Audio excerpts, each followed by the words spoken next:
storm dot shop မှာ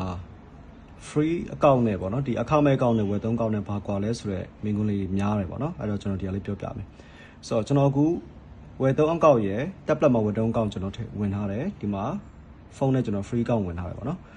အခုဒီမှာ data လေးကြည့်လိုက် free account မှာကြာရင် account နဲ့ဝင်လာရင်ဒီမှာမှိန်နေတဲ့နေရာလေးရှိမယ်ဟိုမှာလက်ကားပိုင်းတို့ပင်ဒီမှာပေါ့နော်လွှဲပြောင်းပစ္စည်း transfer လွှဲတဲ့ဟာတွေတို့ပင်ဒီမှာမှိန်နေတဲ့နေရာလေးရှိတယ်ဒါတွေကကြတော့ကျွန်တော်တို့ကfree account မှာကြတော့မှိန်နေမယ်ပေါ့ဗျာသုံးမရဘူးပေါ့ဒါပေမဲ့သူကအခုဒီမှာဝယ်သုံး account ပေါ့နော်ဝယ်သုံး account ဆိုရင်ဒီမှာအကုန်လုံးပွင့်နေလိမ့်မယ်ဒီမှာတရားတွေပေါ့နော်ဒါတွေအကုန်ပွင့်နေလိမ့်မယ်ဆိုတော့ free account မှာကြတော့ကျွန်တော်တို့က account ပါတယ်ဒီပေါ့နော်လုပ်ငန်းရှင် account ပါမယ်လုပ်ငန်းတနေရာပါမယ်ပစ္စည်းမျိုး300ပါမယ်အဲ့ဒါဘယ်အချိန်ကန့်သတ်မလုပ်ထားဘူးဝယ်သုံး account မှာကြတော့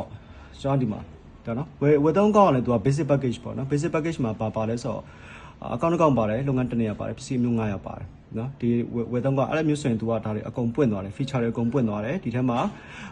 ပစ္စည်းစင်ငွေစင်အသေးစိတ်စစ်တဲ့နေရာတွေပေါ့နော်ဒါကျွန်တော်အဲ့ဒီနေရာတွေအကုန်လုံးဒီနေရာတွေအကုန်ပွင့်သွားတယ်